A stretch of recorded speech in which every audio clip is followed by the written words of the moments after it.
Welcome to the UDP broadcast, a podcast where a group of friends get together and talk about gaming-related topics and offer both informed and uninformed opinions.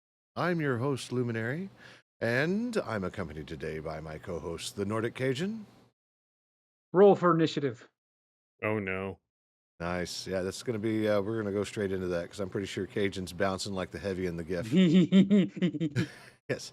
The Eternal Barcode, who eats all of your bandwidth, Amy. Hello. I also break myself on the little board thingy that you use. What? My icon guy is still missing. Is he? I am that good. Oh yeah. Oh, I am that good. I cause all the problems, and it is amazingly fun. Oh, well, in that case, let's move on from the Emerald Dream. Reina, the crit chicken. Yep, I'm typical to roll a nat one, a critical nat one, because I still don't know what's going on anymore. It's for the memes. It's good. Yep, pretty much. So, episode Hey, look, 70. there goes my chicken. Yep. Yay! See, like I said, if I Now refresh I'm it, I gone. lose one of you. Yeah, it's like, oh, I'm Imy's gone. gone. Yeah, Imy takes up 2 slots for whatever reason. I don't understand why Fujitech has such a problem with Imy's thing. It's because it's a Barcode too barcode, strong. and barcodes are terrifying. Both gone now. Yay! No, there's Oh, Cajun. now Nord's gone. No. The Yeah. show, we're just not going to have our normal icons showing. Welcome to the show. Yeah, We have a lot going on today. We have stuff and things, which Lumi is about to tell us. yeah, exactly that. Oh my gosh, my brain just went fart. But before we do any of that, Imy has words more than what he just said. I do, because I can word to the good or yes. So 10% of all the revenue from the show goes to, whether that's bits, subs, donations, whatever, goes to the Trevor Project. Ping, our mascot, has some wonderful information on what the Trevor Project The Trevor is. Project is the leading organization working to end LGBTQ youth suicide in the US and beyond. The non-profit operates several programs to help prevent and respond to the public health crisis of LGBTQ youth suicide, including 24/7 free crisis services, research, advocacy, education, and peer support. Thank you, Ping. And as a reminder, this is an opinion show. Our opinions are our own and do not reflect any of our employers or represent them at all. We have no money, don't sue us. I pretty will much. literally eat your bandwidth. I will eat your phones. Delicious. Okay. Delicious. Man, myths and legends. Let's talk about this. Cajun, we'll start off with your topic.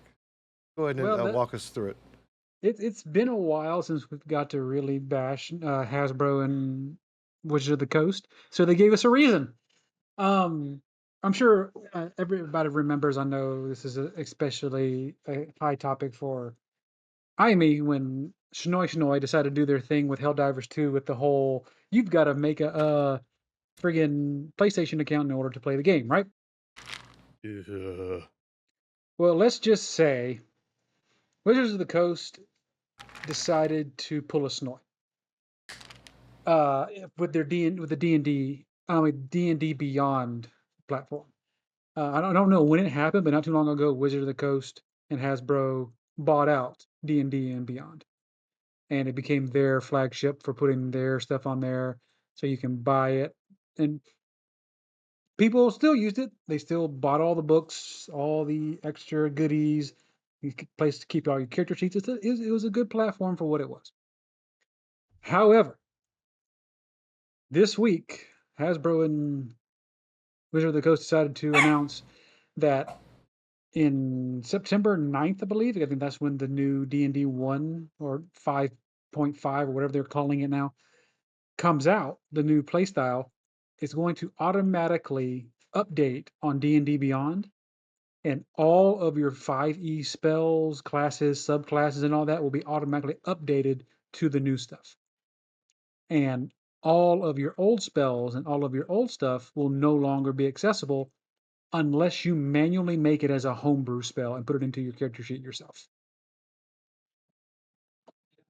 As you can imagine, the community is just pitchforks and oil and feathers and ready to go cancel the subscription D&D Beyond again. after the first debacle with everything that went down with D&D 1. And there, of course, there are choices to work with AI and all that bullshit. Um, it's not to the point of as extremely inclusive or abrasive as what Sony did with the PlayStation login bull, but a lot of people have already said they don't want to play the new game. There's some things that are cool, some things they might tweak and bring into their 5e, but many people love playing 5e. And it doesn't matter if everybody was going to play the new game anyway. You're going to have people who are going to resist it regardless. But the way they're implementing is like, hey, you have no choice in the matter. There's no, like you were saying earlier, I mean, there's no opt out option. This is what's going to happen on September 9th. Deal with it. And Yeah, even my little critling actually said that's disgusting. yeah, it He's is. like he was like they're actually forcing things rather than just implementing new stuff, like an Yeah. optional thing. Or better Mhm. yet, I don't know, a drop down list box where you can be like, yeah, this is for 5e. It's not like they don't have the templates already. Like, Because because here's the thing, people have already spent the money on the rule books, on the monster manuals, on the dungeon master guides, on Xanabars, on Tasha's. They've already spent the money for both the physical copy and most probably the digital copy in D&D Beyond. If I haven't bought an actual D&D book for so long, I don't know if it comes with its own PDF that you can put on there or you have to actually buy a digital copy. I don't know how they work. Knowing Wizard of the Coast, you probably have to buy both. Um, People have already bought all of these rule books and all of these things and have these worlds made in 5e and have these character sheets built in 5e.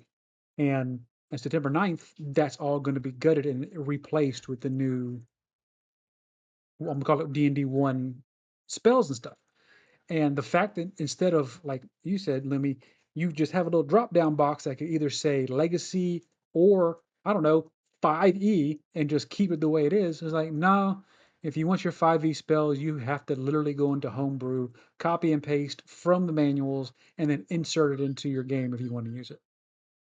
Well, it's kind That of similar to like Activision Blizzard with the whole like classic servers, because even with the classic servers, you want like how it was back in the old days, but now it's like, hey, it's classic, but now you have a WoW token. But right, again, we're gonna if you missed it in the pre-show, we were talking about there should be an opt-out option instead of being a forced opt-in option. or Yep. Always. or better yet, versioning. Versioning is key to everything. And if anything we know about D&D, it's definitely been through some versioning. Big time. So, and as we learned from Sonoy, how about get this? Listen to the players. Kind of like Blizzard when they were laughing at, people at BlizzCon. Don't you all have cell phones? Well, That's still the you know, greatest just self burn ever. well, the other problem about this is that you're telling a community of players who are highly creative and highly protective over the things that they've made using the systems that were provided, and telling them, nope, you've got to do it this way now, which doesn't jive well with anyone. No, and So, back on the back on Critton mentioning Snoy Snoy, that's their new name to me for me now. By the way, they are forever be Snoy Snoy. Yep. Praise to Um, that person in the Steam reviews. mhm. If I had to guess, I feel like it's a very similar situation to Snoy Snoy. Uh, for those of y'all who missed when we talked about it, Amy put up the great point that they probably did the whole PlayStation thing to boost numbers for PlayStation subscriptions and PlayStation accounts going into the certain quarter of that year. Gotta love investor calls, or earnings calls, I should say.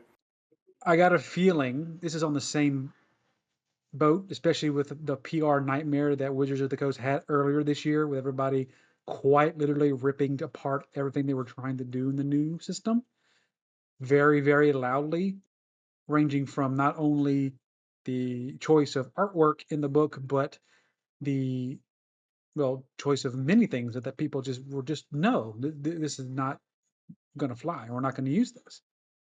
And instead of listening to the people, like Crit said, it was like, no, we're going to force you to play it. That way we can show the officials. It's like, look at all the people using the new stuff. See, we told you it'd be fine. Opens up Pathfinder 2.2e. Listen, only I'm allowed to force change, okay? Only I'm allowed to do it Yeah, because at least the outcomes from my force change are seldom good.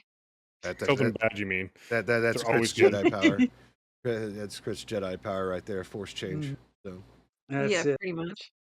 Jedi crit trick. mm-hmm. So yeah, It's D and dumb. D. It's dumb. I mean, do what you want. D&D Beyond. I'm pretty sure if you're already playing the new system, it'll work well for you. But keep in mind, you've now been limited in creativity and options because now you have to use the new versioning, which is something that I don't think has ever been done in the tabletop community. It's like if you want to, whatever rule set you want to use, that's what you use, right? Well, the new rule set that just got announced basically nerfs all the very fun builds Mm-hmm. in 5e. So the newest version of 5e, it's just they went to town with a nerf bat bigger than Blizzard does on resto druids or kitty druids. You leave my resto druids alone. Well, look how It's many almost times as like bad as kitty cats in WoW get just smashed all to hell. no, that would be like elemental shamans or enhanced shamans in general. Either that or the discipline priest. Discipline priest got, I don't like the offensive healing crap. That's why you never see me on my priest or whatever because I'm like, ew, gross. I don't want to fight. I just want to heal. Let me heal. Let me heal. Yeah, You know, and I'm a healer. the way I they don't. nerfed the 5e rules, it's just ugh, Yep. painful. As a reminder, there are many different systems out there. I know I've looked. I have Mm-hmm. two of them sitting next to me. One that Cajun and I picked up while we were at Acon. Was it 2 years Last ago? year. Or Was was it it 2 years? I think it was last year. Huh? Was it last year? Yeah. It was called Early Dark, and while I was at the local comic book store because it's really awesome. I also picked up the Fate Core system, which is very adaptable to everything. Ooh, So yes. yeah, so I really like it. I still need to tear that apart, but I've been super busy. But yeah, no. So there's options ahead of you. You can play your way any way that you want to, and don't let anybody tell you different. Hmm. Especially not Wizard of the Coast. Especially the people that made it. They already have the ground rules. Why are they changing the ground rules? So Because they can. next on the list of crap to talk about, I believe I've talked about Mr. Peter Molyneux on a few of the podcasts. Do you guys remember who Peter Molyneux is? Yeah, he made only one good game as far as I'm concerned, and that was Black and White.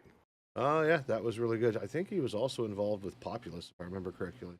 If you're into Yeah, that. and Fable and a bunch of others, but Ooh, Fable. oh man, that man just needs to stop opening his noisemaker and possibly weld it shut. Well, in his latest exploits, if you're not familiar with who he is, let me just catch you up real quick. Peter Molyneux is the front man for many projects that did not live up to expectations, ranging from Fable all the way to the most recent failure called Godus, which failed spectacularly. He's been a part of Lionhead Studios, which made Black and White, and was it Dungeon Keeper? Or was Dungeon Keeper part of Bullfrog? No. Dungeon Keeper was what he worked on. Yeah, so there's Dungeon Keeper. Dungeon Keeper was such a good game. 22 Cans, which is that was the one that created the game that had everybody tapping on the same cube across the world to get to the center for a special prize, which allowed you a profit share and say over what happens in the game of Godus, which the player who won never got access to any of that because they just abandoned Well, yeah, it was. the project. Wasn't that his NFT game, or was that? Oh no, his NFT game. I forgot what that was. That called Frontiers. I can't remember. Yeah, it was a land-based NFT. Like you're selling receipts for actual land you don't own. What? Yep. What? Black and He's a piece of work, and I think his latest give me money thing is so self-servingly pathetic. Oh, because of like he's running around right now saying, "Oh, because of my lifestyle of drinking and smoking, I'm not going to be around for very much longer." give me a bunch of money to make a wild promises on a game I'm never going to deliver on. Dude, you're a self-serving piece of shit. Shut the fuck up and get off my screen. Mm-hmm. You've had your chance. You've taken people through the ringer. We're not ending the battle. There are still four cruisers to kill. But like he's already had his time in the limelight. Couldn't deliver. And now he's like, "Oh, I'm going to be dying soon. You should just give me..." No. You brought this on yourself. You don't get anything. Go away. Like, I don't have any hopes for it. His latest project called Masters of Albion, he's finally come out of the woodwork because I believe like some interviewer asked him, "Are you a pathological liar?" And he like disappeared from everywhere after that interview. But he's back now because he got called out. And I think, and it's interesting because I don't think this is the intent, but it feels like he's using pity to try to push Masters of Albion to be a success. 100%. Yeah, I was like, oh, Well, if he ever says like, pity me, give me money, I'm gonna die soon or something, it's like, okay, you've already been ghosting once. Yeah. Pretty much. much. Just to give Well, you it's some. yeah, Great. it's It true. sounds, I mean, it sounds might like as well ghost again. he and Boogie need to hang out. Well, I mean, don't get me wrong. He delivered games. He just didn't make it up to the expectations, right? Like take Fable for example. One of the big things that I remember my good buddy, he was sitting there and he hyped it up to me too. This is back in like original OG like Xbox, that big brick. No, man. Huge brick. Yeah, huge brick. And that's the whole reason why I bought that huge brick was to play Fable, because it was hyped up to me, and because Peter Molyneux hyped it up to everyone else. It was a game where you're born into the world and you get to choose your life story as you play the game. So all of your acts are tracked, and you become more good or more evil based on whatever. And it seems like there's a theme with all that because there's always a theme of good and evil, black and white, good and evil, things like that. There was also some other projects that came along the way. Like there was some virtual child you could interact with, which was kind of neat, which used the Kinect for the Xbox. That seemed neat, and this lady was literally having a conversation with this AI child, which was unreal. It seemed scripted because AI at that particular point was not as powerful as it is now. It was a wild trip because he would make all these claims. Then when you get the game, and mind you, I told you all the other stuff with the original Fable, because anybody who's played the original Fable game, because it is still a good game, did not live up to any of the hype I just mentioned, right? No, it was True. I tried buying it again for like nostalgia stuff or whatever, but I couldn't get back into it. I mean, if you want to have Fable but less disappointment, just play Skyrim. It has its own level of disappointment. Balanced. Yeah, I because mean, if you get the God mode and you're not encumbered as much, you can be like, I can loot everything. Ha ha ha ha ha ha. Hell, you don't even need God mode. You can wear every single piece of armor in that game at once. Thank you, spiffing Brit. Yup. That's exactly who taught me that one. Just all go to I can, jail a bunch. All I can imagine now is the episode of Friends where Joey puts on all the Chandler's clothes. I didn't really watch that show, so I don't know what It's you're kind of like talking on patrol last night where someone about. in Oh, God. Florida was wearing 15 pairs of panties and 10 pairs of pants. Yeah. He was dressed for the weather, I guess. That was just freaking weird. Layers. Extra layers. No. Sorry, I'm like derailing everything all over again. Oh no, We love it. No, we love it. By all Derail. means, Derail. It was an onion. this train has like off-road tires. You're good. It's fine. Hey, at least I'm not doing the toxic gossip train like freaking Colleen Ballinger. That's fine. We Don't can do care. that too. Don't know who it I is, won't don't care. I'm not gonna bust out a ukulele. Sorry, I can't even play guitar Aw. yet. There you go. Sometimes you don't even have to play. You can just strum on it with just one chord. Let's see here. SAG-AFTRA is back in the news, but in the context of Amazon Game CEO Christoph Hartmann talking about he doesn't understand. Let's see, what was it? He doesn't see that actors are a part of games development because it's literally a bunch of people, programmers sitting in seats creating code. That is Right. someone who is so far out of touch who should really remove their head from their ass. It is. Here. I don't even care if you're like maintenance staff or cleaning staff. If you're involved in some way, shape, or form, your name should be on the fucking credits. Yep. Wait, so he doesn't think actors should be kind of like legendary actors that I've known since like freaking like let's say Kingdom Hearts 2, like Quentin Flynn, who also voices Reno from Final Fantasy, who also voices or voiced Kel'Thas Sunstrider in World of Warcraft, that kind of actor where I remember him throughout the years. Come on now. Let me get you this quote from the interview from PC Gamer. It says, "When we talk about AI, first of all, hopefully it will help us to have new gameplay ideas. Spoiler alert: AI doesn't create anything new. No, No. it takes the average of average and then averages out that average to make bullshit. All right, continuing on, which has nothing to do with taking work away from anyone, and especially for games. We don't really have acting. The majority of the team sits programming, and that's not going to go away because that's all about innovation." Sir, head ass removed now. Help. Like, just You need more lube to get out? We go help. order a bag of dicks and eat them. I would say that he was probably out of context inside of like the interview, but he's literally the head of Amazon Game Studios. He should know better. Exactly. Like And sorry, go ahead. it's almost like a certain presidential candidate going off script to talk about what he wants to talk about. So What's a script?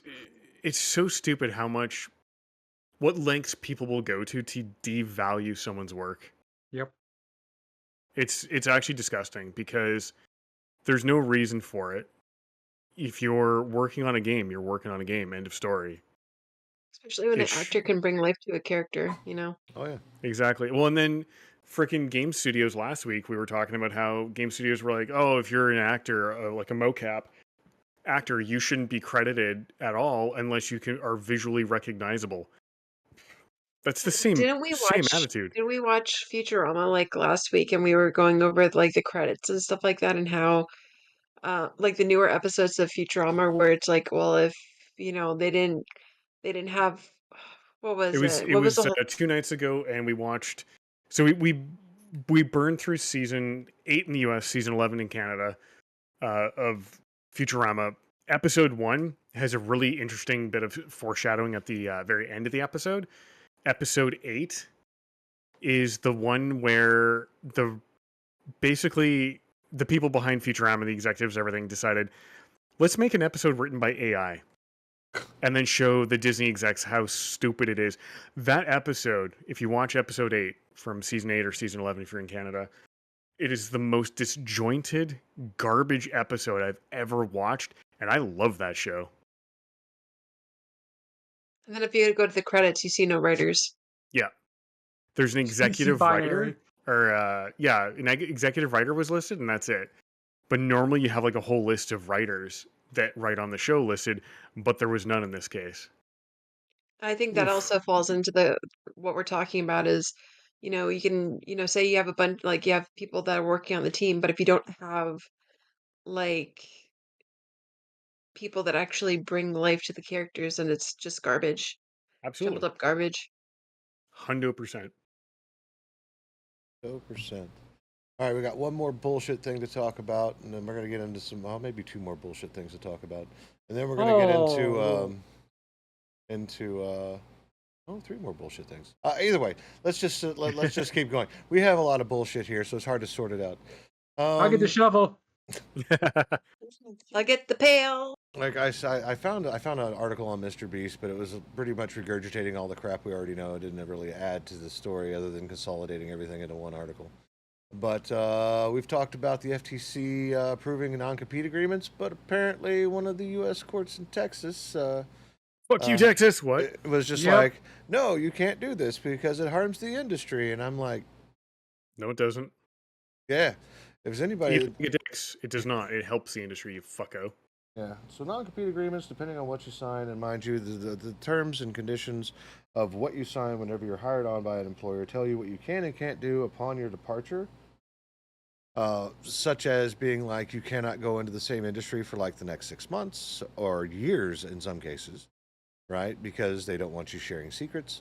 It limits who what types of jobs you can get after departing a company for whatever reason, either on friendly or unfriendly terms. But the big argument that this judge made by putting in this injunction was, yeah, no, it's because the FTC won't let me be, but I feel so empty without me. I Damn it. just saw that. It is good. I'll give you that. Yes. Yes. Fuck Peter Bear. But because what happens is the companies would lose talent because they have no way of keeping them, which I think honestly makes a non-compete agreement a slave agreement, to be quite or indentured servant agreement almost, except you get paid really well for it. In some cases. Amy, what are your thoughts on all of this?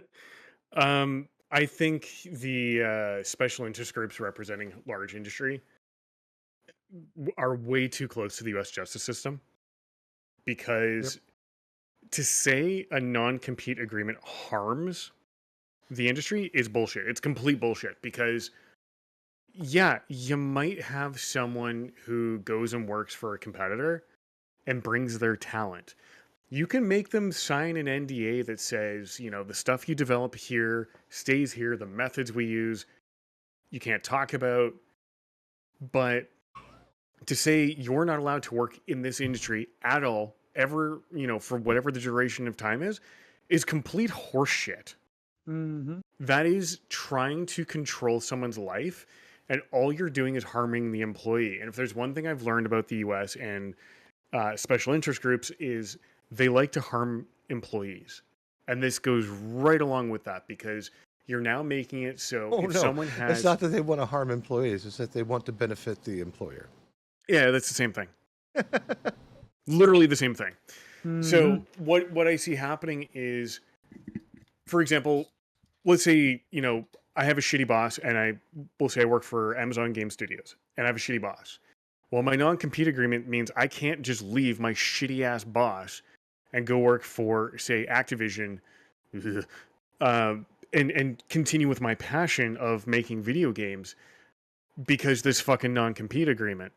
And that's trash. So now you're putting me in a position of, I leave the game industry for an extended period of time, lose a lot of contacts, lose a lot of that ability to, carry forward with networking and shit like that, or I stick it out with a shitty ass boss. Fuck that. What they're going to do is find a lot of people, really talented people, are going to leave. And then the biggest problem game studios have when they release bombs after having released a really good game is when they lay off people and they hire new people. Those new people that you're paying Sorry? I wonder how many people left because of the breast milk gate. Lots. So what? When people at Blizzard were stealing breast milk out of the fridges that women had been pumping for their kids, guys were literally stealing it, because guys are fucking disgusting. As a guy, They watch way too much Double Waste. Then they need to calm the hell down. This is a message for you, quote unquote, men out there who do this kind of shit. Hold on, before that message, my wife has monikered those type of men as NIM. So you just reverse the N and M, kind of like snort. Yeah. If you act like that, I don't consider you a man. You're not. You're a pathetic loser. If you need to take someone's breast milk for whatever weird fetish reason you have, when it's some kid's food, what the fuck is wrong with you? Get off this planet. Like, seriously, you're disgusting. White literally taking food out of a baby's mouth. Yeah, and that's gross. What makes you think that is acceptable? On what fucking planet is that acceptable, you piece of shit? It's like I always tell Lemmy, common sense is a superpower. Yep. It's a rare superpower now. Mm-hmm. So, to quote it's been years, but I still haven't forgotten that. You haven't forgotten what?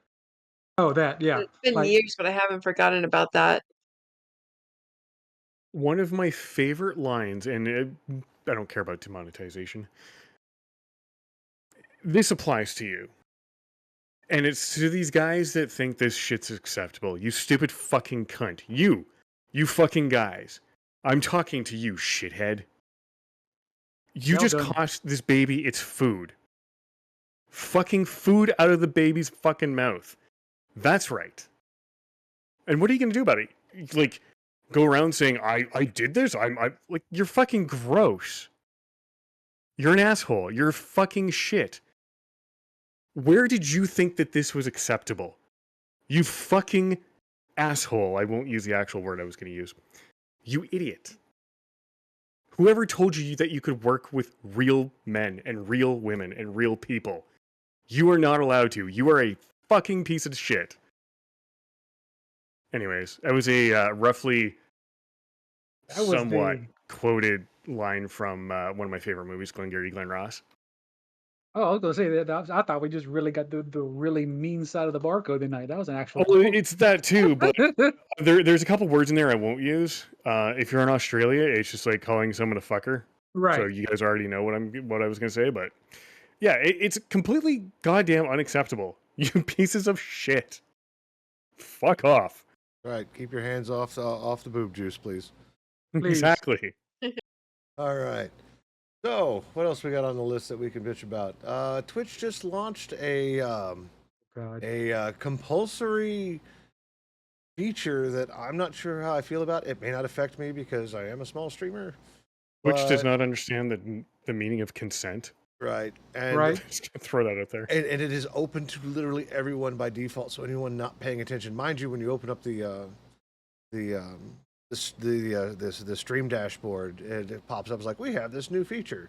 But like most people who don't read terms and conditions will probably just click past it, and then all of a sudden they're going to start receiving what they call knocks, where people can knock and you can let them come into your stream. I don't know what they do. I don't know if it's like a conference call that's piped in or what. I haven't tried it out yet, but you can't turn it off. You can turn it off per stream or for 1 hour or for whatever. As far as like defaults are concerned, literally anyone, followers. It's like Facebook poking. Oh God! Congratulations, you're no better than Facebook, you pieces of shit. So there we go. Yes, I am biting the hand that feeds. So another feature that was implemented that nobody wanted. Like, I understand they really want to push their guest star model, but having that is going to cause some kind of grief to some streamers, and I'm pretty sure they'll roll that back here pretty quick. I hope so. And I believe Black Myth Wukong was the latest release that came out this month. Apparently it did better than Power World. In fact, Power World CEO was like, yeah, no, good job, guys. Like 3.2 million players or whatever it was. Yeah, it became the new hotness real quick. For what game? Black Myth Wukong. Never heard of it. It's basically a Dark Souls game based on the Journey to the West of Wukong from the Chinese mythology.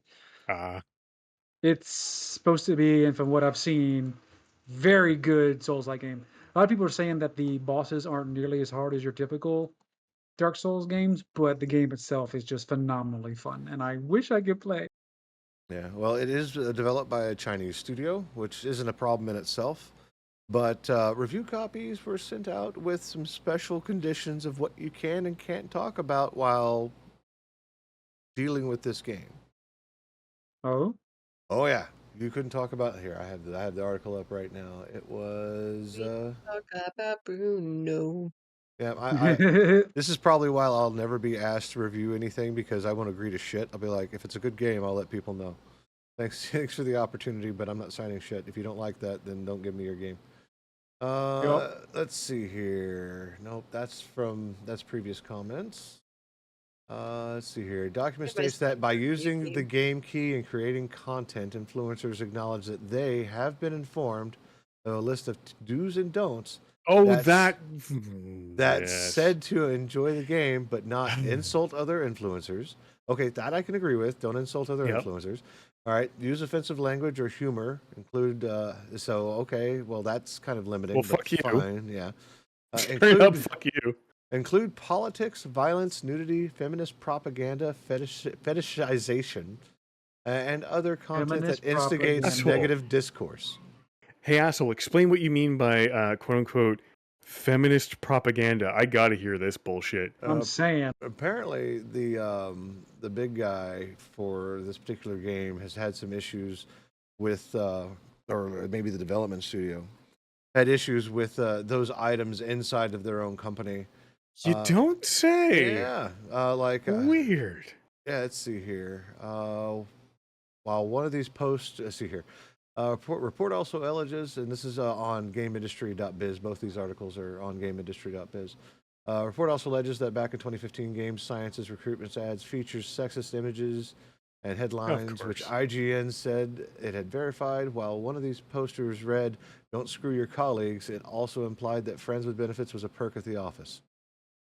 Oh my god. Wow. Yeah. First off, Wow. for everybody, don't dip your pen in company ink, number one. Number two, what the shit is wrong with you? You're not as manly as you think you are. You're actually just a pile of shit. Another ad was allegedly fat-phobic towards potential job seekers, and in 2020, Game Science co-founder Feng Ji reflected on a video of Wukong going viral on Weibo. Feng expressed his thoughts using some graphic sexual language. There was also another mention in here where, here we go. One of these cases involved Gunfire Reborn developer Duo Games. It said CEO Zhu Bo fired 11 female staffers as part of an internal investigation. An employee alleges that CEO Zhu Bo laid off the women because he didn't want another feminist bitch at the studio. So, Wow. You're Alrighty then. sir. You're a steaming pile of shit. And sir, explain to me why you are not a dirty cumsock. Yeah, so that mind you, that was at a different studio than the Black Myth Wukong. It has its own issues. But weren't you swallowed? Yeah. So that was the big thing. Stepson in the room. Be careful what you say. I've said worse. I can confirm. I mean, it said worse. If he said worse tonight so far. It's gonna be way worse than a dirty cum rag. Let's see here. No patience for that crap. Speaking of cum rags, apparently your favorite sous vide manufacturer, Anova, is going to start offering a subscription to their sous vide app. What is that? A sous vide is I'm trying to think of how best to describe it. So like if you ever seen ovens with bake or with convection bake, what it does is, as opposed to applying direct heat from below, convection bake actually makes the air move around the food, so it heats everything up evenly and crisps up better, right? The idea is the same inside of a sous vide. It is a stick that you... sous vide. Okay, I did. Okay. Yeah. The cooking technique. Yeah, I mispronounced it for years. Sous vide or whatever the hell it was. But yeah, Got sous vide. All right, now I'm on the same page. Keep going. Yeah, okay. Either way, so apparently they're going to offer a subscription to their companion app, and I don't know if that's going to be pay-gating to using the stupid thing with an app, which I think would be stupid, because I think I spent $300 on mine, and I've used it once, and I used it to pasteurize enchilada sauce, because I fermented it, and I wanted to kill all the bacteria, right? So, but other than that, I can't imagine it. Again, and this goes back to the last conversation we had last podcast, like, subscribe to everything, I guess, right? Everything is a subscription. Your toilet will soon have a subscription for you to be able to flush. Oh, dude, that reminds me when like employers were considering putting quarter slots on toilet stalls, So I think it's the UK, or was it Paris in France? I don't remember. Somewhere in either France or the UK, there were some public bathrooms that ended up costing you like a nickel or something to use, and the idea behind that was so you wouldn't like try and shoot up in the bathrooms, which, I mean, if you've got significant drug problems, I can see trying to find ways of mitigating, overdoses and crap. But my problem with it is when you try to say you had a lot of Taco Bell and now everyone's going to see it. Nobody wants to see that shit. Don't charge me money to take a giant steaming shit. Or sorry, a giant steaming Activision. Especially if you're like some folks who are just like they wait till the last possible moment. I can only imagine doing the poo-poo dance right in front of a door trying to look for a damn nickel. Oh, God. I can't imagine. That's just wrong on so many levels. It is. Because you have... it's bad. Yeah. Why do people make these dumb... Starfish. Why do people make these dumb decisions on, what to do to... I don't even know how to describe that. That is beyond dumb. Just use a black light. It's harder to see things under a black light. Leave it at that. Yeah, but then you bring it into the house and put it in every single room, and then you're just disgusted altogether.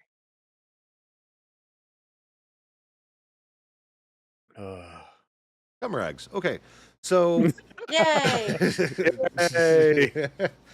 I've got one more topic to put out there that is actually very wholesome and nice. So to contrast everything else, and I'm super appreciative of developers who become developers because they're like, you know what, I want to do this. Like Dust and Elysium Tale, I believe a dude gave up his life as a lawyer, and he was just like, no, I want to make a video game, and he did. He went through the whole process of commissioning artists, and animation, and programming the thing, and like everything. And I think even Total Biscuit got a chance to review it. He's like, yeah, I know this guy like did this by himself, like put this game together. I mean, he didn't do like all the art, but all the coding and making it work. And it's a solid game. Have any of you played Dust Elysium, an Elysian Tale? I did. It's a very fun game. It is. It's super, like it's very well animated. It is a beautiful world, and if you haven't played it, play it. But apparently, an actual rocket scientist did the same thing and created a game called Gourdlets.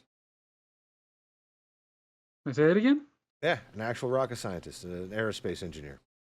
He says, screw this, I want to go make a game. Yep, so she made the game Gourdlets, and I'm still looking for the name because I forgot it. It is a very difficult name to pronounce, so I'm going to butcher it, and if they ever get a chance to listen to this, I apologize in advance.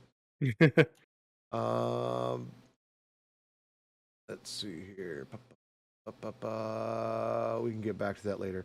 Either way, Gourdlets is a city builder, but with very Animal Crossing-like interactions, but a lot less on the social and more along the lines of pleasing the Gourdlets that live in your town, and it can be as big or as little as you want. What's really cool is she put in the feature where you can kind of set it as like a lower bar on your screen so you can continue to do work above, but if you need to break your eyes away, you can go see what your Gourdlets are doing, which is kind of cool. I like that name. So, but the entire idea is that you put down houses, you can decorate the houses, you can decorate the town that you create, you can do things, and you get items delivered to you once a week. I don't know if it's an actual week or an in-game week. It didn't really say. But a train pops up and drops down like a shipping package, and it'll have a new item that you can decorate your town with, which is really neat. One of the other goals is that you can enhance that further, because as your Gourdlets interact with your world, they have like a little leaf on their head. It turns into a flower, and you collect these flowers, and you can use that to get even more items. So, yeah, I love very wholesome, casual, interactive things like that with small, weak little AIs running around. And I say AIs usually in this context. It's not like generative AI or anything like that. It's more along the lines of if-else statements. Right? NPCs. NPCs. Yeah, your standard AI from like a bajillion years ago. Mm-hmm. Let's see here. Gourdlets isn't a game where you can win or lose, and this is from PCGamer.com. You don't even have any money to manage because we tried explaining capitalism to the Gourdlets, but it made them feel too tired, so that's funny. I feel that on a social level. We tried to explain it, but it just made no fucking sense. That's in the tutorial. The tutorial says when I first loaded up. So yeah, so that's literally in the tutorial on how to play this game. Let's see here. It said you use a whole toolbar of terrain, trees, decoration, houses, and more to build an island in any size and shape you like for your tiny gourd people. So it's worth a look at. I believe it's out now on Steam. and you should go check it out. We're not sponsored, but we won't say no. Banana Tune, you're not wrong. We might get canceled by Amy one day. One day. One day. Well, Today is not this day. yeah, he will stop chewing on his bandwidth and give us and stare at us motherfuckerly. Be like, what? Oh, apparently, what is it? Gourdlets is $3.99, but the supporters edition is $6.28, Cool. and they also have a soundtrack for $2.99. Just like I Ooh, always say, support fancy. your local artists and businesses. Support Yep. your independent developers that pour their life into their work. Absolutely. I really think, Oh. and I'm sure, I really do believe this, indie devs are the backbone of the industry. And I really think they don't get enough recognition for Nope. just how much they keep the industry alive. Because a lot of AAA studios, and no Ubisoft, there is no such thing as a quadruple A game, you pieces of shit. They tried to Um, say that? Yeah, that was a couple podcasts ago with that Must have pirate been not- game. They were like, "This is a quadruple A," and like no one's playing it. And it's a pile of shit. Oh, Skull and Bones. Yeah. Yeah, that thing. Yeah. I really. Sorry. Yeah, if you looked at the stream option on Discord, like, hey, you can go get this for free, and you can stream it to your friends on Discord, and it's completing a quest. I dismissed it. Yeah, I really believe that. World of Warcraft thing, though, I think, is you can get a pet for the War Within or something like that. But yeah, even with Skull and Bones, it's currently 60% off on Steam. Meh. I really like the innovation that indie studios and indie developers can bring to the game space. And you see some of that sometimes getting picked up by AAA studios to integrate into their games, because if there's one thing that AAA studios are known for, it's not taking a risk. Because, oh my God, shareholders will get pissy if we take a risk and it doesn't pan out. Whereas indie developers have the luxury of sitting there and saying, you know what, I'm going to take this risk because I want to do this. And I answer to myself. And I really appreciate them, because without them, I feel the game space would be nothing to what it is today, and it would be so much blander. It would just be like a room of nothing but white everything, and trying to distinguish, what's good. Well, what shade of off-white do you want? Like, they bring so much to the table, and I don't think they get enough recognition. Yeah, they don't. I found her name, and this is a very good blurb I'm going to take from PC Gamer, because this was her interview with PC Gamer. It says, just like some other cozy game darlings, Gourdlets was made mostly by a solo developer. Former aerospace engineer Preethi Vednat, this is where I apologize for the butchering of the name, Vadi Anthanan, left her job last year to go all in on game development side project under the name Anti Games. Vandi Anthian tells PC Gamer that she started realizing she wanted to turn to game development into a career when she began waking up 2 hours earlier than usual just to watch Godot game engine tutorials. I've always worked on side projects, but definitely none that I would lose precious sleep over, she said. So, yeah, no, like, again, all about innovation. And you're right on that topic as well, Amy, because AAA studios don't innovate. They refine a formula, which is why every game that you get from AAA developers always feels the same. Yep. Mm-hmm. They just try and give it a new coat of paint. Malibu Stacy gets a new hat. Thank you, Simpsons. It's well, I mean, it's true. Like, you look at the Call of Duty franchise, it's the same game, and now they've got. My favorite was when they brought out 2042. It's like, oh, in 100 years they get to play the game that I already played, 2142. Like, Yeah. it's not new. It's a boring experience. The Battlefield games were fun. The Battlefield Bad Company games were even better. But all of those are gone these days because the innovation required to do that just isn't there, because those studios were bought by larger publishers who then said, whoa, we can't take a risk. We don't want to change anything. Let's just slap a new coat of paint, slap a new sticker on it, charge $80 for it, or $100, or whatever we're trying to, bullshit our way through these days. And that's our game. And it's boring. It is. AAA, like, I have not bought a AAA game in a while. Nope. And I I mean, remember the last one I bought, outside of actually. Baldur's Gate, because they're technically a Yeah. AAA studio, outside of them, it's been a long ass time since I have bought a AAA game because I find them to be boring, Mm-hmm. like obscenely boring. Yeah. Speaking of boring, we got about 10 minutes left on the podcast. Let's head into our round table. Cajun, Round table. what are you doing this week? Well, last week I had a plan that didn't pan out, so let's see. Um, I actually want to try to bring back art this week. I Hmm. want to do some drawing on one of my nights because I really have the itch to create. So we're gonna do that one night.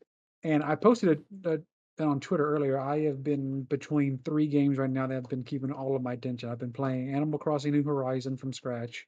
I've been playing Borderlands 2. And I've been playing Skyrim. I don't Nice. know how all three of those are hitting different chords for me, but all 3 of them are like, yeah, this is nice. Yep, So I totally agree with that, man. I think I'm going to break away from Sea of Thieves for a bit. I mean, this weekend's PvP weekend anyway, but it's good to stretch the legs from Pokemon and shiny hunting and play some other games for a change. And I've been having a lot of fun with all 3. So one of the 2 at least are gonna be in the mix, especially Skyrim and Borderlands. Not so much Animal Crossing, because I can't imagine that being fun to watch me go and pick grass for dude, 3 people hours. watch people farm ore and WoW for hours on end. So you'll be This fine. is You're true. not wrong. You're not wrong. We'll see. We'll see what tickles my fancy. Right? This week, this coming weekend, for next weekend, I'll go ahead and say it now. I will not be in town. Okay. I'm going to be in not quite near your neck of the woods, but I'll be in your same state, Lumi. Mm-hmm. I'm going to a friend's wedding, Mm-hmm. and I'm actually performing a smaller version of their wedding. I'm the can't say the priest. I'm the what's the right phrase for that? The I'm officiant? That's the one. I'm Oh their yeah, officiant. I remember you asked me about that, and I was like, yeah, no, this is where you can go get ordained online. Yeah, I remember that.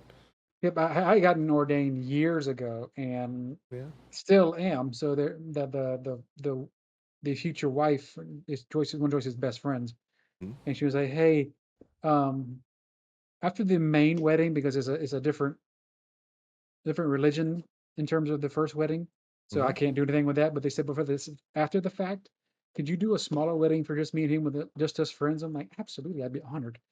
So I get to officiate. That's the word. Officiate. Gosh, brain. Officiate that smaller wedding for the weekend. So I will be completely out of pocket that entire weekend and enjoying the festivities. That's So awesome. it's gonna be fun. So where can our viewers find where they can have Nordic Cajun officiate their weddings? Oh gosh, I need to make a website for that, huh? You get Yeah. the whole Nordic Listen here. package, and we Do we, we you do cover. you? Congratulations! I now pronounce you man and wife. And remember, don't be a dick. Okay. That's So. it. As it name I now kiss. So No, let's. kid. Speaking of marriage, let's talk to the Crit Code. Crit Code, what are you doing this week besides On Patrol Live? I'll let him go first. Oh. Probably doing some more of this, Ultimate Admiral Dreadnought. Probably gonna do some more RimWorld, Kerbal, whatever. I was also doing some. What was it? I was doing the pre-sequel for Borderlands earlier this week. That was kind of fun. Hey, you're on the same wavelength in Borderlands. Yeah. And I got to play with my best friend and his kids. And his kids were horrified by my Borderlands 2 character because he's turbo maxed out. And I played overcharge level 10. And they're just regular normal version of the game at level 1. So they wanted to see what it was like to play with my character, and it just got gross. It probably did. Just like set you in front, and just, like the entire horizon sets ablaze. Yeah, because I have the blast-proof height of Terramorphous, which is a pain in the ass to farm. It's one of the longest farming fights you can do for the boss, and the drop rate's stupidly low. Oh, So when I nice. finally did get that one, it was nice, and it just, if you touch me, it explodes a giant ring of fire that shoots out from me, and it just kills everything. It's great. Burn, burn, burn. Oh yeah, you can sing that song, but imagine the heat of the sun radiating out of me. That's basically what happens. Hmm. And then Crit Code, she's up to, Crit Chicken, she's up to stuff as well. I just installed Gourdlets. Aw, yeah. Nice. There Yeah, we yeah, go. yeah, I yeah. need to figure out what I should call my town now. Poopy McPoopface? No, Critland. probably bad. Boomtown. Oh yeah, Boomtown. Yeah. Or Yeah, Crit Boom Cove. Chickens. Crit Cove, yeah, that could work. Awesome. Well, Love it. Yeah. good luck with that. And now my dog has broken into the office. Squeakers. Uh-oh. Fork! Work indeed. Other than that, what have I got going on? I have. Yes, Lemmy. What do you have going on? I was sick all last week, so no streams. But I'm feeling much better, and I'm going to see what I can do Monday, Tuesday, and Wednesday. I don't have any plans, but chances are I might actually break open the Sous and play that for a bit. It is a adventure-y city builder, dungeon crawler type game. They just had a graphics update, and I think I'll actually want to play it now. So we'll see how that goes. That's pretty much it with me, other than podcast next week with no Cajun, right? Is it next week? That's a Cajun question, by the way. Yes, this coming weekend, no Cajun in the house. Okay. So, yeah. I don't know what that was, but anyway. I said, "Arr." Oh. Okay. So that's it. Episode 76 in the bag. Had a lot of great things to talk about. And yeah, we'll see you next weekend, Cajunless. So we better get it out of the way now. Stay awesome, keep it classy, and Y'all stay remember. awesome. Smunk. Don't be Oh, a and don't dick. be a dick, but smunk. You know, I just ruined the whole flow of that. I'll just let Cajun do it because he does it the best. Go for it. Y'all stay awesome. Y'all stay classy. And as always, don't be a dick.